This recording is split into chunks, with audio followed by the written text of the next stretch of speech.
नमस्कार दोस्तों, ये मेरे मिट्टी के गमले हैं जो मैं कल नर्सरी से शॉपिंग करके लाई हूँ। दोस्तों ज़्यादातर मिट्टी के गमले में ही पौधे लगाने चाहिए क्योंकि ये मिट्टी के गमले बहुत अच्छी तरह ग्रो करते हैं और कोई भी मौसम में ये इसमें प्लांट ख़राब नहीं होते और पानी भी ज़्यादा रहता है तो अच्छी तरह भी इस पानी सूख जाता है। तो मिट्टी का गमले ही ज़्यादातर आप यूज़ कीजिए। धीरे धीरे मैं सभी प्लास्टिक के गमले को हटा रही हूँ। अभी जब तक चलेंगे तब तक रहने दूँगी, उसके बाद मैं सभी को हटाती जाऊँगी। हाँ, छोटे-मोटे जो प्लास्टिक के गमले रहते हैं इसका यूज़ करती रहूँगी, लेकिन बड़े वाले प्लास्टिक के गमले अब मैंने ख़रीदना बंद कर दिया है। अब मैं ज़्यादातर मिट्टी के गमले में ही लगाऊँगी और वैसे कई सारे प्लांट मेरे मिट्टी के गमले में लगे हुए हैं। ये कृष्ण कमल की बेल ये भी मैं लेके आई हूँ और मेरे पास पिछले साल थी लेकिन ख़राब हो गई। ये उसको पैशन फ्रूट यानी राखी बेल भी कहा जाता है और मैंने 5 प्लांट विनका के यानी कि बारहमासी के लिए हैं। ये काफ़ी हेल्दी और बड़े प्लांट है और उसमें काफ़ी फ्लावरिंग भी है और बुशी प्लांट भी है, लेकिन फिर भी एक बार मैं उसको रिपोर्टिंग करके अच्छी तरह सेट हो जाएंगी। उसके बाद एक बार फिर से पिंचिंग कर दूँगी तो उसमें नई नई ब्रांचेस निकलेगी और इतने ज़्यादा फूल लगेंगे।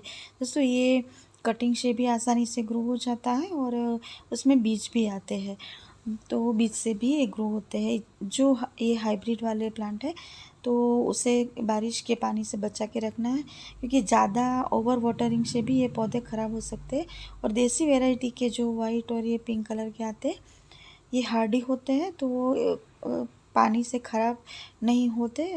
कोई भी सीजन में ज़्यादा पानी बारिश आए तो भी ये बर्दाश्त कर लेते हैं, लेकिन हाइब्रिड विनका का थोड़ा ध्यान रखना पड़ता है। पिछली बार बहुत बारिश थी तो मेरे पास जो प्लांट है वो ख़राब हो गए थे, लेकिन इस बार थोड़ा ध्यान रख के मैं उसे अंदर की साइड में रख दूँगी बारिश के मौसम में, तो मेरे प्लांट बच जाएंगे या तो फिर उसके बीज आएंगे तो बीज से मैं बहुत सारे दूसरे प्लांट बना लूँगी।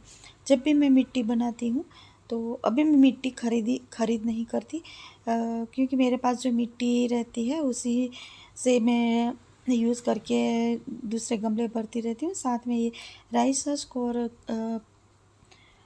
जो सूखे पत्ते हैं या सूखे पत्ते की खाद और जो दूसरी खाद है वो मिलाती हूँ तो मेरी मिट्टी डबल हो जाती है। तो अभी मुझे मिट्टी खरीदने की ज़रूरत नहीं पड़ती, उसी से काम चल जाता है क्योंकि एक गमले से मिट्टी निकालती हूँ तो उसमें से 2 गमले भर जाते हैं।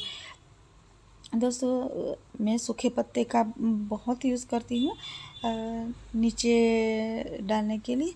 इसके कारण हमारा गमला आधा तक भर जाएगा, जिसके कारण मिट्टी भी कम लगेगी और जैसे जैसे ये डिकम्पोज होते जाएंगे तो हमारी मिट्टी भी एकदम रिच बनती जाएंगी क्योंकि पत्ते की खाद बहुत अच्छी रहती है हमारे पौधे के लिए और ये ठंडी खाद रहती है तो पौधों को पोषण भी देती है और साथ साथ उसको गर्मी के मौसम में भी ये गर्म नहीं होता हमारा गमला।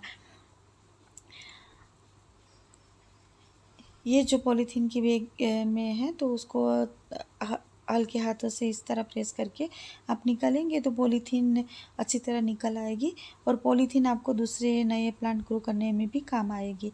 तो इसी तरह निकालिए तो नीचे के रूट भी डैमेज नहीं होंगे।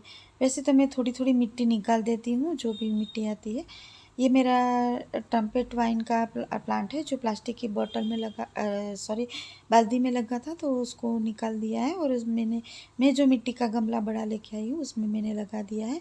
और ये कृष्ण बेल है वो प्लास्टिक के गमले में ही है तो अभी उसमें ऐसे ही रहने दूँगी।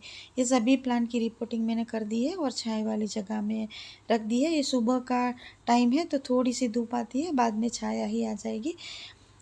दोस्तों मेरा ये वीडियो आपको अच्छा लगा तो लाइक शेयर और कमेंट ज़रूर कीजिएगा दोस्तों। फिर मिलते हैं।